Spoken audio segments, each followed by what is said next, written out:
जय जगन्नाथ मु दिवाकर दास आपण मानक प्रणाम करुचे। आज वीडियो रे आपण मानक कहबू जदि आपण माने एई सब तारीख रे जन्म होइथांती बा आपणकर तारीख अनुଯାयी आपणकर केमिति कटिबो दाम्पत्य जीवन जदि आपण प्रेम विवाह करंती आज संपूर्ण रूपे वीडियो को देखिले आपण जानि पारंती कोन घटिबा आपणकर जीवन रे। आपण प्रेम विवाह कले सुखरे रहिबे ना दुखरे रहिबे, जदि प्रेम विवाह होई परिबो कि नाही आपण जन्म तारीख रु जानतु कौन रही आपणकर भविष्यत। जो मानकर जन्म तारीख 1, 10, 19 आउ 28 से माने ऊपर सिना सुखिला देखा जाती किंतु तांको भितरटा बहुत कोमल होता है बा से माने हस खुशीर मिंजासर भितर होता किंतु से मानक संपर्क जो मानक सहित प्रेम हुए भारी मजबूत रहे। हेले छोट छोट कथार मन मालिन हेबा एटा निश्चिंत भाव में आपण जीवन में घटुथिबो। आपण जदि प्रेम विवाह करती आपण दाम्पत्य जीवन सुख हेबो एथिरे संदेह नाही। 2-2-11 बा आपणकर 2 तारीख 11 तारीख बा 20 तारीख 29 तारीख जदि आपण प्रेम करती प्रेम रे एते सफलता मिले ना आउ हेले वैवाहिक जीवन अति भलरे कटिबो। आपण जदि अरेंज मैरेज करती किंतु प्रेम विवाह रे स्वामी स्त्री बहु अशांति लगी रहे आउ सृष्टि मध्य हुए।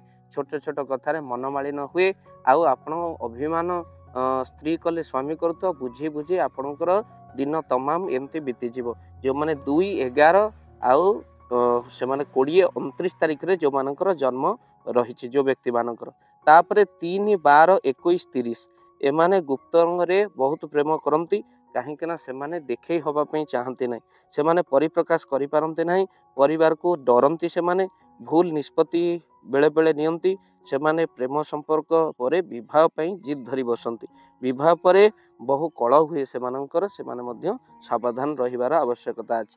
तापरे 4-13-22-31 यही डेट रे जो माने जन्म होइचंती बा ए तारीख रे जो माने जन्म होइचंती एही तारीख रे जन्म होइता व्यक्ति आड़क समस्ते आकर्षित होती। आउ थे आपन को कहि दउछु 4-13-22-31 यही तारीख रे जन्म होइतिबा व्यक्ति मान आड़क समस्ते आकर्षित होती। हेले प्रेम संपर्क भितरे एमानकर एते सक्सेस होई पारंती नाही बा प्रेम एमानकर परमानेंट होई पारे ना। प्रेम विवाह हुए सत किंतु यहा परे परे दाम्पत्य जीवन आपणकर एते सुखप्रद होई पारे नाही। तेणु आपण मने मने पस्तांती प्रेम विवाह करी हेले काहाकू कहि पारंती नाही।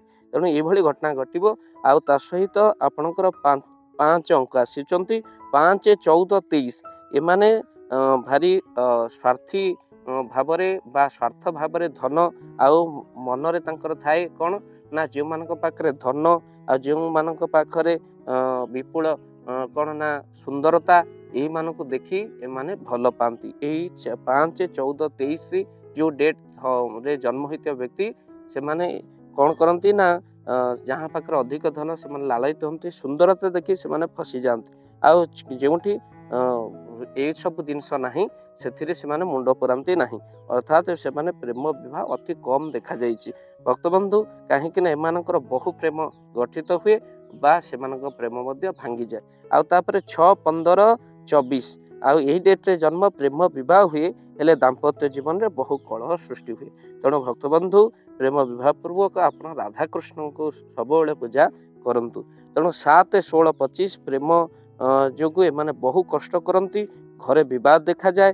तेणु प्रेम विवाद देखा जाए एमानकर जो माने 7-16-25 एमाने जाति भित्तिक विवाह हो पारे ना एमाने निज जाति रे प्रेम हो पारे ना आउ सेति पई अलग अदर कास्ट रे प्रेम होइतिबा हेतु एमाने पारिवारिक अशांति एमानकर देखा जाए। तापरे 8-17-26 यही डेट रे जन्म होइतिबा जो व्यक्ति माने एमानकर बहु प्रेम रही भाग्य रे माने रसिकिया बोली जना जाए जे माने 8-17-26 तारीख रे जन्म होइचंती आउ से माने बहुत सुंदर मन को खोजंती किंतु एमानकु धोखा निश्चिंत भाव में मिलिबो। सेति पई सावधान रुहंतु सतर्क रुहंतु जो माने 8-17-26 रे जन्म होइचंती। 9-18-27 प्रेम हेले एमाने जिद रे विवाह करंती किंतु पारिवारिक अशांति देखा जाए दाम्पत्य जीवन रे मनमानी देखा जाए। तो सेति पई एमाने निश्चिंत भाव में भगवान श्री कृष्णकर राधांकर श्री विग्रह को पूजा कले दाम्पत्य जीवन बा प्रेम रे सफलता मिले। जे मानक प्रेम रे अशांति सृष्टि होउची मनमालिन होउची से निश्चिंत राधा कृष्णकर से विग्रह को आपण मान निश्चिंत भाव में पूजा अर्चना करंतु। या द्वारा मध्य आपनको सुफल ବା ସଫଳ ମିଳିବ। ଭକ୍ତବନ୍ଧୁ ଆପଣଙ୍କୁ କହି ରଖିବା ପାଇଁ ଚାହୁଁ ଯେ ଏହି ଭିଡ଼ିଓକୁ ଦେଖି ସାରିଲା ପରେ ଶେଷ ଅବସ୍ଥାରେ ଗୋଟିଏ କଥା କହିବୁ, ଯେଉଁମାନେ ପ୍ରେମ ସମ୍ପର୍କରେ ଅଛନ୍ତି ସେମାନେ ନିଶ୍ଚିନ୍ତ ଭାବରେ ଗୋଟିଏ କଥା ଜାଣିବାର ଆବଶ୍ୟକତା ଅଛି। 100 ମସଜିଦ୍ ଭାଙ୍ଗି ଦିଅ, ଆଲ୍ଲାହଙ୍କ ମନ ଦୁଃଖ ହେବ କି ନାହିଁ ମୁଁ ଜାଣେ ନା। 100 ଚର୍ଚ୍ଚ ଭାଙ୍ଗି ଦିଅ, ଯୀଶୁଙ୍କ ମନ ଦୁଃଖ ହେବ କି ନାହିଁ ମୁଁ ଜାଣେ ନା। 100 ମନ୍ଦିର ଭାଙ୍ଗି ଦିଅନ୍ତୁ, ପ୍ରଭୁଙ୍କ ମନ ଦୁଃଖ ହେବ କି ନାହିଁ ମୁଁ ବି ଜାଣେ ନା। କିନ୍ତୁ ସବୁ ଶାସ୍ତ୍ରରେ ଲେଖା ହେଇଛି ଜଣଙ୍କର ହୃଦୟ ଭାଙ୍ଗିଲେ ନିଶ୍ଚିନ୍ତ ଭାବରେ ଅନ୍ୟକୁ ଦୁଃଖ ହେବ ନୁହଁ, ବରଂ ଭଗବାନଙ୍କୁ ଦୁଃଖ ହୁଏ। ଅର୍ଥାତ୍ କେବେ କାହାର ହୃଦୟକୁ ଭାଙ୍ଗନା। ଭକ୍ତବନ୍ଧୁ ଆପଣମାନେ ନିଶ୍ଚିନ୍ତ ଭାବରେ ଏ ଭିଡ଼ିଓକୁ ବହୁମାତ୍ରାରେ ସେୟାର କରନ୍ତୁ। ଆଉ କଳିଯୁଗ ଲୋକମାନେ ସ୍ୱାର୍ଥ ଥିବା ଯାଏଁ ଗୋଡ଼ ଘଷିବେ, ସ୍ୱାର୍ଥ ସରିଗଲେ ନାତ ମାରିବେ। ସ୍ୱାର୍ଥୀ ପ୍ରେମୀ ଠାରୁ ଦୂରେଇ ରୁହନ୍ତୁ। ଆଉ ବହୁତ ପରିମାଣରେ ଲଭ୍ ଜିହାଦ ଏବେ ଚାଲିଛି, ତେଣୁ ସେଥିପାଇଁ ଆପଣମାନେ ସତର୍କ ମଧ୍ୟ ଭିଡ଼ିଓ ମାଧ୍ୟମରେ କହୁଛୁ, ଆପଣମାନେ ସତର୍କ ରୁହନ୍ତୁ। ଆଉ ଯେଉଁମାନେ ନିଜ ପ୍ରେମିକ ଉପରେ ବା ପ୍ରେମିକା ଉପରେ ସେତିକି ବିଶ୍ୱାସ ଭରସା କରିଛନ୍ତି, ସେମାନଙ୍କର ବିଶ୍ୱାସ ଭରସାକୁ ଯେଉଁମାନେ ଭିଡ଼ିଓ ଦେଖୁଛନ୍ତି କେବେ ବି ଆପଣ ତୁଟାନ୍ତୁ ନାହିଁ। ଜଣଙ୍କର ଭରସାକୁ କେବେ ବି ଭାଙ୍ଗନ୍ତୁ ନାହିଁ, ଆପଣଙ୍କୁ ନିବେଦନ କରୁଛି। କିନ୍ତୁ କଳିଯୁଗର ମନୁଷ୍ୟ ବଞ୍ଚିଥିଲା ବେଳେ ହୃଦୟକୁ ଜାଳନ୍ତି, ଆଉ ମରିଗଲା ପରେ ଶରୀରକୁ ଜାଳନ୍ତି। ଏଇ ହେଉଛି ସ୍ୱଭାବ। କିଛି ଦିନ ଭଲ ପାଇବା ଆଉ ତାପରେ ପୁଣି ଥରେ ଆଉ ଜଣଙ୍କ ପାଖରେ ଯାଇକି ପହଞ୍ଚିବା। ଭକ୍ତବନ୍ଧୁ, ଏହା ହେଉଛି ସମ୍ପୂର୍ଣ୍ଣ ରୂପେ ଭୁଲ। ତ ସେଥିପାଇଁ ନିଶ୍ଚିନ୍ତ ଡେଡିକେଟେଡ୍ ଜଣକୁ କରନ୍ତୁ, ଆଉ ସମ୍ପୂର୍ଣ୍ଣ ରୂପେ ତାର ଆଖିର ଲୁହକୁ ପୋଛି ଦିଅନ୍ତୁ। ଆଉ କାହିଁକି ନା କୁହାଯାଏ 2 ଜଣକୁ କେବେ ବି ଆପଣ ଭୁଲନ୍ତୁ ନାହିଁ, ଯିଏ ଆପଣଙ୍କୁ ଦୁନିଆକୁ ଆଣିଛି ଆଉ ଯିଏ ଆପଣଙ୍କ ପାଇଁ ସାରା ଦୁନିଆକୁ ଛାଡ଼ିଦେବ ବୋଲି ବସିଛି। ତେଣୁ ଭକ୍ତବନ୍ଧୁ, ସେଥିପାଇଁ ପରସ୍ପର ଭିତରେ ଭଲ ପାଇବା ନିହାତି ରହିବା ଦରକାର, ସ୍ନେହ ରହିବା ଦରକାର। ଆଉ ଆପଣମାନଙ୍କ ସ୍ନେହ ଅତୁଟ ରହୁ। ଏ ଭିଡ଼ିଓକୁ ବହୁମାତ୍ରାରେ ସେୟାର କରନ୍ତୁ ପରସ୍ପର ଭିତରେ। କାହିଁକି ନା ପ୍ରେମ ସବୁବେଳେ ଚାହେଁ ଟିକେ ସ୍ନେହ ଆଉ ମମତା ଆଉ ଭଲ ପାଇବା। ଆଉ ଅଭିମାନ ରହିଲେ ପରସ୍ପର ଭିତରେ ପ୍ରେମ ସମ୍ପର୍କ ନଷ୍ଟ ହୋଇଯାଏ। ତେଣୁ ଭକ୍ତବନ୍ଧୁ, ଆପଣମାନେ ନିଶ୍ଚିନ୍ତ ଭାବରେ ଯଦି ପରସ୍ପର ଭିତରେ ଝଗଡ଼ା ହେଉଛି, କଥା ହୋଇକି ଆପଣ କଥା ବିଲକୁଲ ବି ବନ୍ଦ କରନ୍ତୁନି ପରସ୍ପର ଭିତରେ। କାହିଁକି ନା ଯେତେ ଦୂରତା ବଢ଼ିବ ସେତେ ପ୍ରେମ କମି କମିକି ଯିବ। ତେଣୁ ଜଣେର ଯେତେ ଭୁଲ ଥାଉ, ଆଉ ଜଣେ ତା ପଟୁ ଯଦି ସରି କହିଦିଏ, ମୋର ଭୁଲ ହେଇଛି ବୋଲି କହିଦିଏ, ପୁନର୍ବାର ପୁଣି ସମ୍ପର୍କ ଯୋଡ଼ି ହୋଇଯାଏ। ତ ନିଶ୍ଚିନ୍ତ ଭାବରେ ଜଣେ ଜଣଙ୍କ ପାଖରେ ମୁଣ୍ଡ ନୁଆଇଁ ଦେଲେ ଯେ କିଛି ଆପଣଙ୍କର ମାନହାନି ହେଇଯିବ ତା ନୁହେଁ, ବରଂ ସମ୍ପର୍କ ଆହୁରି ମଜବୁତ ହେଇଯିବ। ତ ସେଥିପାଇଁ ନିଜ ଜିଦ୍ରେ ଅଟଳ ରହିଲେ ପ୍ରେମ ନଷ୍ଟ ହେଇଯାଏ। କାହିଁକିନା ଜଣେ ଜଣଠୁ ଯଦି ଚାହେଁ କିଛି ସ୍ନେହ ଚାହେଁ, କେୟାର ଚାହେଁ, ଆଜିର ଝିଅ ଟିକେ କେୟାର ଚାହାନ୍ତି ଆଉ ସ୍ନେହ ମମତା ଚାହାନ୍ତି। ତେଣୁ ନିଶ୍ଚିନ୍ତ ଭାବରେ ଆପଣମାନେ ଉତ୍ତମ ରୂପେ ସେଇ ସ୍ନେହ କେୟାର ପ୍ରଦାନ କରନ୍ତୁ। ଆଉ ବିବାହ ପୂର୍ବରୁ କେବେ ବି ଆପଣ ମନେ ରଖିଥାନ୍ତୁ ଭକ୍ତବନ୍ଧୁ, ବିବାହ ପୂର୍ବରୁ କିନ୍ତୁ ଏଭଳି ପିଲାକୁ କେବେ ବିଶ୍ୱାସ କରନ୍ତୁ ନାହିଁ ଯେ ଆପଣଙ୍କ ଶରୀର ସହିତ ଆଉ ଆପଣଙ୍କର ହୃଦୟ ସହିତ ଖେଳୁଛି। ତେଣୁ ସେମାନଙ୍କ ଠାରୁ ମଧ୍ୟ ଦୂରେଇ ରୁହନ୍ତୁ। ଭିଡ଼ିଓକୁ ନିଶ୍ଚିନ୍ତ ଭାବରେ ସେୟାର କରିବା ସହିତ ଚ୍ୟାନେଲରେ ଯଦି ନୁହଁ, ଚ୍ୟାନେଲକୁ ସବସ୍କ୍ରାଇବ କରନ୍ତୁ। ଜୟ ଜଗନ୍ନାଥ, ଜୟ ପଞ୍ଚସଖା। ଜୟ ଜଗନ୍ନାଥ। ମୁଁ ଦିବାକର ଦାସ ଆପଣମାନଙ୍କୁ ପ୍ରଣାମ କରୁଛି।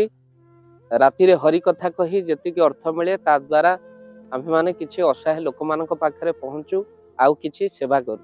ଆଉ ଆଜି ଆପଣମାନେ ଭାବ ଦିବାକର ଚ୍ୟାନେଲ ସହିତ ଯେଉଁମାନେ ଯୋଡ଼ି ହୋଇଛନ୍ତି, ସେମାନେ ଗୁଣ୍ଡୁଚି ମୂଷା ଭଳି ଆପଣମାନଙ୍କର ସେଇ ଅର୍ଥରାଶି ଏବେ ଆମେ ନିବେଦନ କରିଥିଲୁ ଯେ କିଛି କମ୍ବଳ ବଣ୍ଟନ କରାଯିବ, ଆଉ ଆପଣଙ୍କ ସହଯୋଗ ଲୋଡ଼ିଥିଲୁ। ତ ଗୁଣ୍ଡୁଚି ମୂଷା ଭଳି ଦାନ ଆପଣମାନେ ବି ପଠାଇଥିଲେ।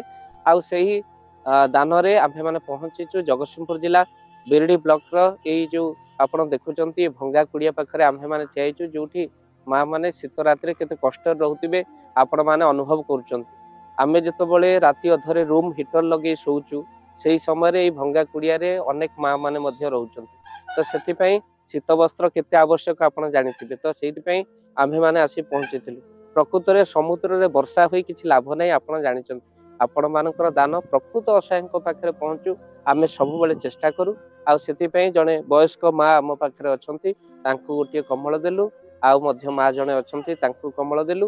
ଆଉ କିଛି ଯେଉଁ ବୟସ୍କ ଲୋକମାନେ ଅଛନ୍ତି ତାଙ୍କୁ ମଧ୍ୟ କମ୍ବଳ ବାଣ୍ଟିଲୁ। ତେଣୁ ଆପଣଙ୍କର ସେଇ ଗୁଣ୍ଡୁଚି ମୂଷା ଭଳି ଅର୍ଥରାଶି ଚାହୁଁଛନ୍ତି ଯଦି ଏଇ ସୁନ୍ଦର କାର୍ଯ୍ୟରେ ଲାଗୁ, ତ ନିଶ୍ଚିନ୍ତ ସ୍କ୍ରିନରେ ଚାଲିଥିବା ନମ୍ବରରେ ଆପଣ ନିଶ୍ଚିନ୍ତ ଗୁଣ୍ଡୁଚି ମୂଷା ଭଳି ଦାନ ପଠାଇ ପାରିବେ।